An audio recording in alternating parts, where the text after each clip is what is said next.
Pina, vous êtes une des porte-paroles des soulèvements de la terre. Comment vous réagissez à cette annonce du préfet d'interdire la manifestation? Eh ben, en même temps, on est complètement scandalisé et en fait dépité parce que littéralement tout a été entendu, respecté. Il y a eu un dialogue, il y a vraiment une volonté de dialogue avec le préfet et avec toutes les organisations qui avaient déposé le parcours en préfecture. Un peu enragé quand même. Parce que, excusez-moi, la préfecture dit que les éléments que vous l'avez fournis sont assez confus. Eh bien, ouais, mais je pense que ça lui arrange de dire ça, sachant qu'en fait, il y a quand même eu plusieurs réunions très détaillées sur le déroulé du parcours, où les véhicules se parqueraient, comment les secours pourraient évacuer. Enfin, je veux dire, on est rentré quand même dans le détail. On l'a rencontré plusieurs fois. J'ai tous les comptes rendus des réunions qu'on a eues avec lui et qu'on lui a transmis. C'est des courriers entre lui et nous. On a répondu à toutes ses demandes, on a décalé le camp qui lui faisait peur à tel endroit. On a supprimé des animations qui lui faisaient peur, des balades naturalistes qui font peur au préfet. Voilà. On en est là à ce point aujourd'hui en Maurienne.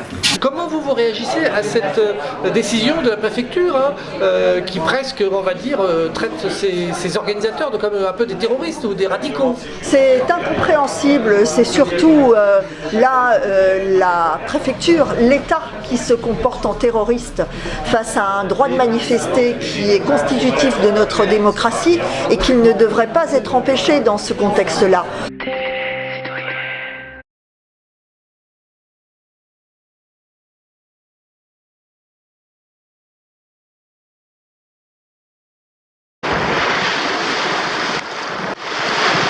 On craint la présence d'éléments radicaux.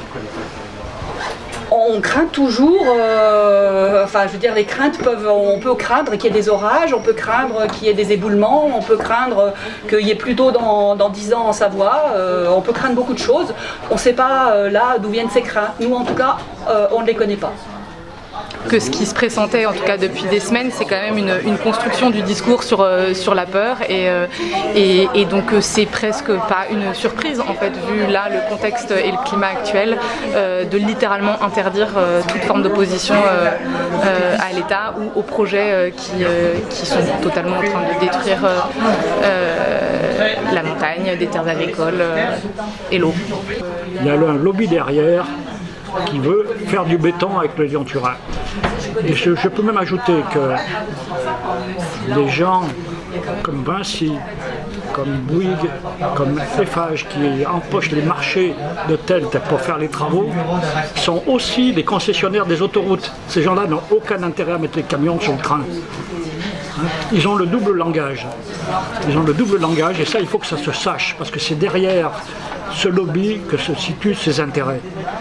Ces gens-là sont en train d'étouffer la Maurienne avec le béton et avec la pollution. De toute façon, on a pris un certain nombre de mesures et je peux vous donner les comptes rendus. Ils sont là, photocopiés, pour savoir qui dit la vérité et qui ne dit pas la vérité. Je sais pas ce que vous avez dit. Ça veut dire que l'appel à manifester est maintenu, vous continuez un appel à manifester? L'appel à manifester est maintenu. Nous verrons ce soir, parce qu'on n'a pas eu le temps de s'organiser, puisqu'on était prévenus après vous quand même. Il faut le savoir, les associations et des syndicats et partis politiques, on n'a pas été informés, mais on est censé être informé à partir du moment où l'arrêté est publié. Donc il a été publié. Il est publié, l'avocat vient de nous le dire à l'instant. On a des manifestants, près de 3000 personnes qui s'apprêtent à venir dans le calme manifester contre un grand projet inutile et on interdit cette manifestation pour protéger un trou dans la montagne. Aujourd'hui, il y a des habitants qui sont inquiets sur leurs ressources en eau, il y a des milliards qui risquent d'être dépensés sur des grands projets inutiles et en plus, l'État, il n'y a pas si longtemps, avait quand même quelques craintes et le Conseil des infrastructures disait qu'il fallait privilégier la ligne existante. Donc à quoi bon interdire interdire cette manifestation. Est-ce que vous appelez toujours à maintenir cette manifestation demain et dimanche? Eh bien oui, manifester c'est un droit fondamental. Bien évidemment que la mobilisation elle est maintenue et c'est pas des interdictions qui nous empêcheront de manifester. On a appelé, on continue d'appeler à une manifestation familiale, festive, non violente, pacifique.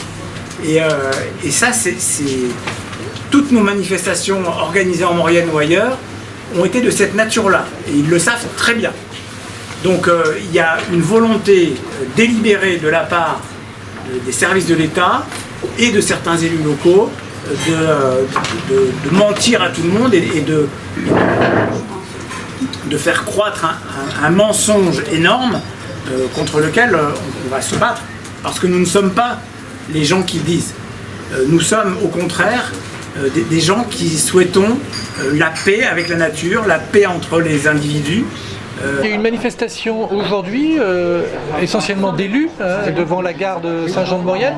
Et le discours qui a été porté, entre autres, et qui a été relayé beaucoup par les médias, c'est le fait que finalement, des étrangers ne doivent pas venir en Maurienne pour perturber ce chantier. Comment vous réagissez, vous, en tant que Mauriennais? Alors encore, parce que nous on pense, on agit localement, mais on pense global. On pense global, ça veut dire quoi? Que finalement, un projet européen, ça concerne tous les Européens. Oui, mais ils en vivent avec le tourisme des autres personnes qui ne sont pas mauriennais. S'ils n'avaient pas justement ces apports étrangers, leur discours tombe à plat.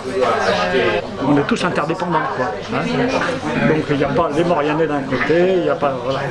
Et puis ce que je dis sur le Lyon-Turin, c'est aussi vrai pour tous les projets qu'il y avait au niveau du schéma de cohérence territoriale. Mais là, je faisais partie du conseil local de développement et j'ai insisté pour qu'on parle du Lyon-Turin parce que j'estimais que dans le projet territorial de la Maurienne, ce Lyon-Turin allait avoir une énorme importance pendant les 10 ans. Ce qu'on m'a dit, c'est qu'on m'a dit mais non, tu te gourres, c'est pas un projet mauriennais, c'est un projet national, voire international, on n'y peut rien, on n'en parle pas.